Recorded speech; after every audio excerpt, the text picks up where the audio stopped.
4th is called Tank Man, and it's yeah, kind of like the Lizzo Man. since What's up, everybody? It is True Sage, and of course, as always, it is pronounced True Sage. Today's video is going to be Gears Explained. You guys seem to be enjoying whenever I watch my videos inform me about One Piece. And while I already have a general understanding about Gears, nothing wrong with finding out more. Understanding Gears just transformation with Luffy. Pretty sure some Gears come with consequences. Like, I think whenever he goes Gear 4, I think his life gets shaved away or something like that. You know what I'm saying? I'm going to go ahead and stay down for the ride and really see about what's really going on with these Gears. Anyways, don't waste my guys' time. Be sure to subscribe button. And after you do that, we can get straight into the video. Luffy is the captain of the Straw Hat Pirates and one of the 4 emperors of the sea. His goal in life is to become king of the pirates. There go Nami with them big old bees again! To do that, you'll obviously need to be one of the strongest people in the world. And Luffy realized this after his crushing defeat at the hands of Admiral Aokiji. So that's why he created Gears. Gears are basically Luffy's version of Super Saiyan or any other basic shonen power-up. They increase his speed and power immensely and can give him extra abilities as well. The first of these gears is Gear 2nd, which appeared in chapter 387. Oh yeah, that's right. Luffy's technically always in some form of Gear 1, so. Luffy uses his rubber powers to speed up the blood flow in his body. This increased blood flow gives him more oxygen and nutrients, which makes him extremely fast and even more powerful. It also causes his body to glow a reddish pink color and permeate steam. And like many other shonen power-ups, Gear 2nd has drawbacks as well. If Luffy uses this form for long periods of time, he could possibly become immobile. This happened in his fight with Rob Lucci when he pushed himself to the absolute limit to defeat the assassin. Now pre-time skip, Luffy took a few seconds to activate this ability, but post-time skip, he can activate Gear 2nd instantly, and it takes way less stamina as well. But one so he kind of got a better job mastering it. Suspected Gear 2nd could be taking away Luffy's lifespan every time he uses it, and this theory came. See, I thought that was only a thing when he went Gear 4. I didn't know that thing when it goes Gear 2. Luffy gonna make it. How old Luffy is? And hold on, let's find out how old is Luffy. What, Luffy's 19? Luffy gonna make it to the age of 25 and then die from a heart attack, from bro. One of the most famed assassins in the One Piece world, so it could very well be true. Lucci's statement, among many others, has also contributed to the theory that Luffy will die young. So yeah, did I just say that? Gear 3rd is Luffy's second power-up. It was first seen in chapter 403, but it was properly shown off in chapter 421. This technique is activated when Luffy bites into his thumb bones and blows air into them. And since he's made out of rubber, this causes his arm to expand like a balloon. He can also allocate all of this air into different parts of his body. I'm not gonna lie to you, was it really necessary for Oda to draw the vein in his arm? Because that just looks weird. Of his body, such as his torso or his legs. Luffy can distribute all of this air into one piece of his body as well, which will make that limb the size of a giant's. As you may have guessed, didn't he like punch an island doing this? Strength by leaps and bounds, even more than his Gear 2nd form. His AoE is also increased significantly, as seen when he punched Lucci through multiple buildings. The main drawback of this form before the time skip was that after a couple of minutes, Luffy would shrink down to the size of, I don't even know what to call this, a child. Yeah. What? Why did I not know about this? What the fuck? Let's call it a child. But post-time skip, this drawback doesn't even exist because of Luffy's training. Now, pre-time skip, W training drawback didn't really mean all that much because whenever Luffy used it, he would usually win the fight. However, this was changed post-time skip as Luffy created a new form that can combine both the speed of Gear 2nd and the power of Gear 3rd. Gear 4th was first seen in chapter 784. No. This is the cool looking one. Luffy activates this form by first covering his hand in armpit hockey before biting into it. This time, instead of inflating his bones, he inflates his muscles. This inflation will be distributed differently depending on which version of Gear 4th is being used. Yeah, because he got like Tank Man and then Bounce Man, I believe. The air is mostly distributed into Luffy's upper body, but as a side effect, he can't stand on his own 2 feet, and he has to constantly bounce everywhere. Like a that's what makes it cool. I mean, like a true warrior. He's like a dumbass. Oh, go ahead. Fucking dumbass. I mean, like he has to constantly bounce everywhere, like a fucking dumbass. I mean, true warrior that he is. That's regular hilarious. The version of Gear 4th is called Tank Man, and it's kind of like the Lizzo Man. I mean, since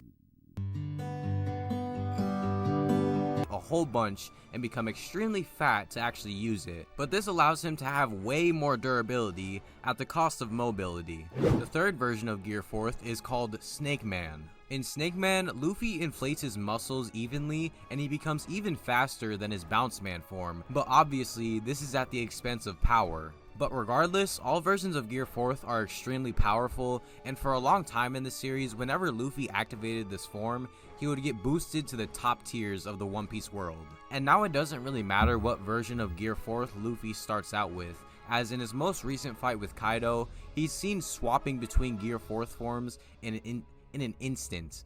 I've tried to record this line so many times, I cannot. You just cannot say it. I feel that. Luffy extra perks as well, such as flight, longer attack range, and a major increase to his defense since most of his body is covered in armament hockey. And no matter what version of Gear 4th Luffy is using, the main drawback of this form is the 10-minute recharge time. And by recharge time, I really mean it, as most of his fights where he runs out of energy in Gear 4th, the only thing he can do is run away. He has absolutely no stamina. Damn, that's a bad drawback then. Despite the immense power of Gear 4th, Luffy could still not defeat his strongest opponent, Kaido. It actually took 2 Zenkai boosts, dying, and awakening the Devil Fruit to actually accomplish that. And in chapter 1044, Luffy's Gum Gum Fruit was actually revealed to be a mythical Zoan called the Human Fruit, model Nika. Quote, possessing a body with the properties of rubber and fighting in whatever way he fancies, bringing smiles to the faces of the people,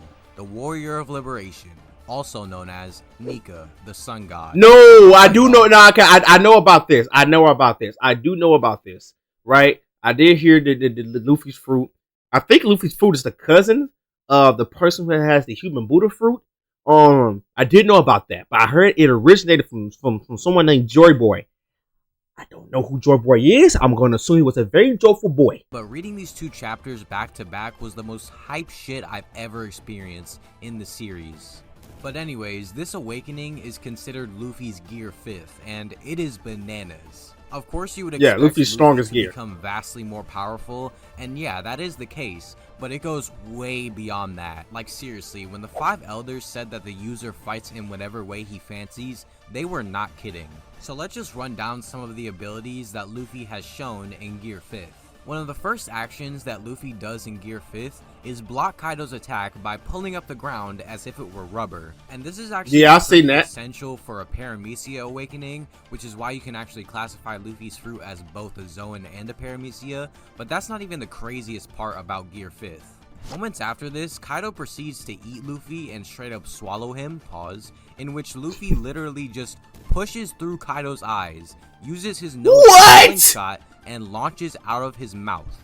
I didn't see that in the anime. Kill move or anything like that. This was like a Looney Tunes-esque attack or animation or whatever. This cartoonish fighting is seen multiple times throughout the fight as well, such as when Luffy runs back to the stage on some Super Smash Bros type shit, or when he punches through Kaido's head.